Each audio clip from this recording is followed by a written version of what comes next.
Greetings, I'm Herman Middleton, and welcome back to You're Not a Machine.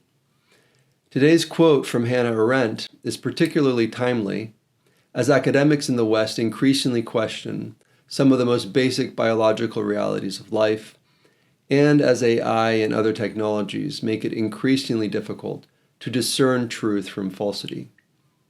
Here's the quote. "The ideal subject of totalitarian rule is not the convinced Nazi or the convinced communist, but people for whom the distinction between fact and fiction, i.e. the reality of experience, and the distinction between true and false, i.e. the standards of thought, no longer exist." And that's from her book, The Origins of Totalitarianism. In the past 20 years, there's been a marked movement away from trust in institutions, and this distrust is resulting in increasing social disintegration. This is a very large and complex question, and there's no way I will do it justice here. That said, at least one of the most important contributing factors in the loss of trust in institutions is the increased access to information, as well as the democratization of media publishing. While there have always been whistleblowers, there has never been a time when whistleblowing was so easy.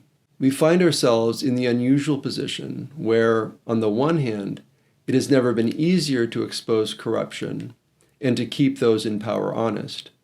On the other hand, it has never been easier to spread conspiracy theories.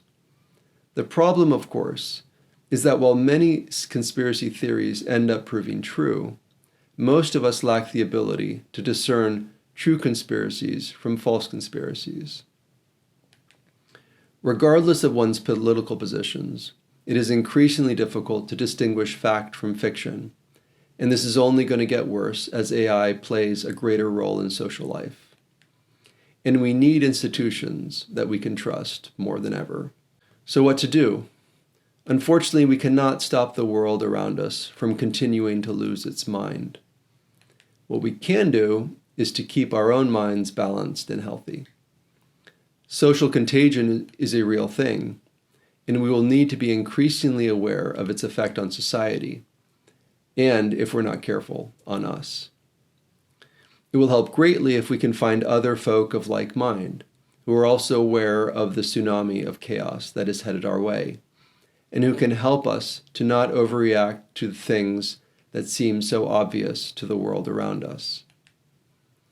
When confronted with a new conspiracy theory, it's usually best to adopt a wait-and-see approach, rather than assuming the worst and then passing it on to other people and continuing the contagion.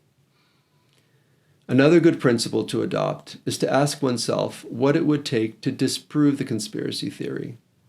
If there is no way to disprove a conspiracy theory, then regardless of its possible veracity, the inability to either prove or disprove it means that if not completely rejected, it should at least be set aside until more information becomes available. Again, I want to emphasize that there are temptations of this sort on both the right and on the left sides of the political spectrum.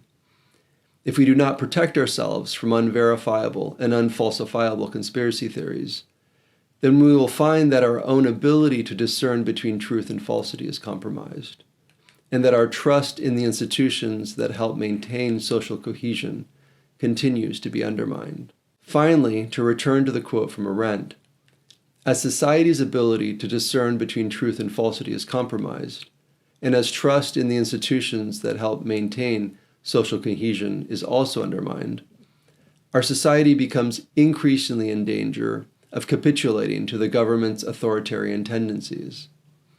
Unable to discern truth from fiction, people become increasingly tired and willing to submit to the utopian mirages of totalitarianism. Another quote from Arendt offers an explanation as to why this is the case. Here's the quote. "Power corresponds to the human ability not just to act, but to act in concert. Power is never the property of an individual. It belongs to a group and remains in existence only so long as the group keeps together." And that's from her work, The Human Condition. It is when group unity is lost that it cedes power to the state. Okay, that's it for today. I hope you enjoyed this latest foray into the work of Hannah Arendt. As always, stay tuned for more by subscribing and downloading the How Did We Get Here reading list. As always, there's a link below this video. Thanks for joining us, and we'll see you soon.